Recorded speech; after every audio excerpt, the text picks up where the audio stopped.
E o julgamento do ex-presidente Jair Bolsonaro e a pauta da anistia pelos atos do 8 de janeiro devem mobilizar parte da direita neste feriado de independência. Eu quero receber aqui agora o deputado federal pela União Brasil do Sergipe, Rodrigo Valadares.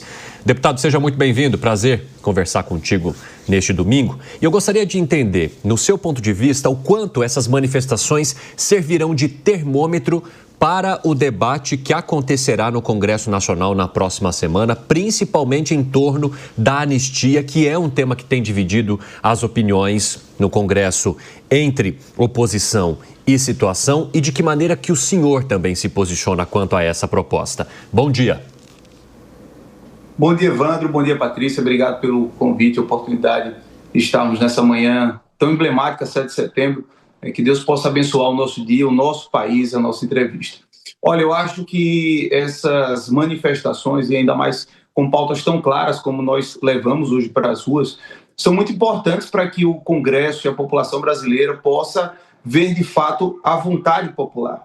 E principalmente que a gente possa mandar um recado para o mundo, que grande parte da população brasileira não está concordando com os rumos que o nosso país vem levando, seja no executivo ou seja a condução que o Supremo Tribunal Federal está tendo frente aos inquéritos, os processos, sobretudo em relação a essa trama golpista que, na verdade, no nosso entendimento, é uma fantasia do Supremo Tribunal Federal para tentar calar, silenciar uma parcela grande da população, um espectro político ideológico que é a direita. Então, hoje nós iremos para as ruas em todo o Brasil. Aqui em Sergipe faremos a tradicional carreata que nós fazemos da Orla de Atalaia até a Praia Formosa, expectativa que verdadeiramente seja abraçada pela população e mais uma vez seja uma carreata histórica. A última que nós fizemos lá no mês de agosto foi a maior carreata da história aqui do nosso estado e a expectativa é que a gente possa repetir e, se Deus permitir, ainda superar, né, esse feito da última carreata. E nós defendemos a liberdade do nosso país, nós defendemos a verdadeira independência e a pauta é muito clara, anistia ampla, geral e restrita. Não há o que se falar, Evandro, em outro tipo de anistia, não há o que se falar em anistia light, não há o que se falar em metade de justiça. Meia justiça continua sendo uma grande injustiça. O que nós defendemos é anistia ampla, geral e restrita e que o Brasil possa virar essa página e se concentrar verdadeiramente nos problemas que afligem a população brasileira. Desse contexto, o presidente Lula também mobilizou a população ao contrário, né? Pedindo para que se fortaleça aí a recusa dessa proposta de anistia. Como é que você viu o discurso do presidente Lula ontem, que fala sobre soberania, traição à pátria e contextualiza também algumas mensagens políticas nesse sentido? Olha, o Lula é muito engraçado, Patrícia, porque as suas promessas, o seu discurso vai totalmente contra a sua postura, a sua prática.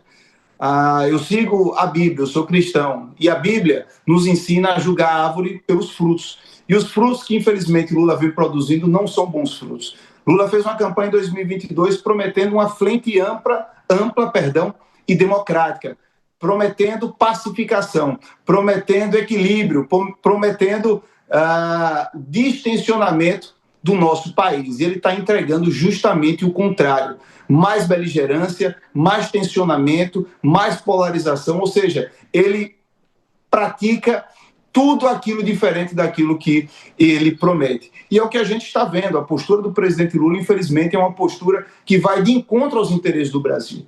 O presidente Donald Trump, que colocou tarifas sobre o país, sancionou o ministro Alexandre de Moraes com a Magnitsky, sancionou outras autoridades com a perda de visto, esperavam a postura do presidente Lula de ir negociar, de ir conversar, como todos os outros presidentes fizeram. Putin fez isso, Xi Jinping fez isso, o Modi da Índia fez isso, os presidentes da União Europeia fizeram isso e conseguiram distensionar essa relação, mas Lula vai no caminho oposto, vai no caminho de ataque, de afronta. É o mesmo discurso, Patrícia, que o Maduro faz na Venezuela, que o Fidel Castro fez em Cuba, é dizer que ataca a soberania, é dizer que os Estados Unidos é imperialista, essa mesma baboseira que, infelizmente, levou Cuba à bancarrota e levou a Venezuela à bancarrota. Na década de 80, 90, a Venezuela era o país mais rico da América Latina, tinha o maior IDH, a maior renda per capita da América Latina e foi simplesmente para o saco por esse discurso populista e vazio. E Lula repete a mesma fórmula. E talvez seja do interesse dele, sim, que o Brasil tenha uma dificuldade financeira extrema para que ele possa se consolidar no poder, de maneira que não haja mais grupos que possam sobrepujá-lo. Então, nós vemos esse modus operandi da esquerda se repetindo aqui no Brasil. Infelizmente, esse discurso vazio e barato, populista, de ataque a outros países, de falsa defesa da soberania e da democracia, levou muitos países à falência e o Brasil, infelizmente, Lula quer levar para o mesmo caminho. Deputado, nessa semana a gente acompanhou o movimento de desembarque do seu partido e também do Progressistas do governo federal.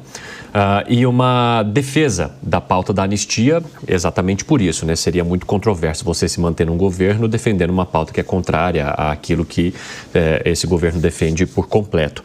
Eu quero entender do senhor, então, diante disso, como é que o senhor analisa essa participação do partido no governo e essa necessidade de desembarque? E te pergunto, a partir disso também, o senhor pretende apoiar a candidatura do governador Tarcísio de Freitas, que traz uma defesa mais intensa da anistia, que é o que o senhor prevê também como possibilidade de pacificação do país? Evandro, essa discussão dentro do nosso partido União Brasil e da Federação União Progressistas era algo que já existia há muito tempo.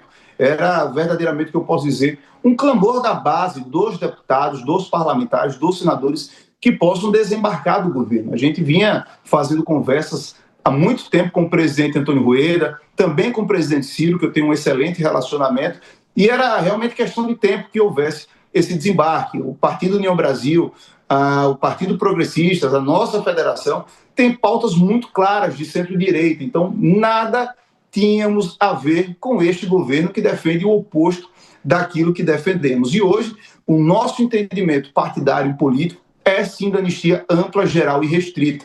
E eu falo isso com a autoridade de quem fui relator do mesmo projeto na CCJ, eu relatei a anistia, emiti um parecer que à época era realmente só para o 8 de janeiro, mas a gente vendo o escalonamento da tensão, a gente vendo as novas denúncias que surgiram dos julgamentos, a gente vendo o que está realmente acontecendo no Brasil, não há o que se falar em meia anistia. Queremos anistiar todos os perseguidos políticos, todos os injustiçados, todos aqueles que, de alguma forma, pelo seu posicionamento político e ideológico, sofreram nas mãos da justiça.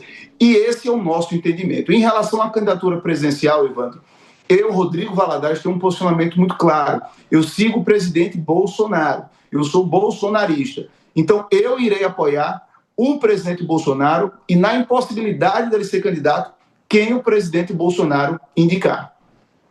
Deputado Rodrigo Valadares, muito obrigado por conversar conosco neste fim de semana. As portas estão sempre abertas por aqui. Até a próxima. Que agradeço, Evandro. Bom 7 de setembro para todos vocês. Até mais. Obrigada.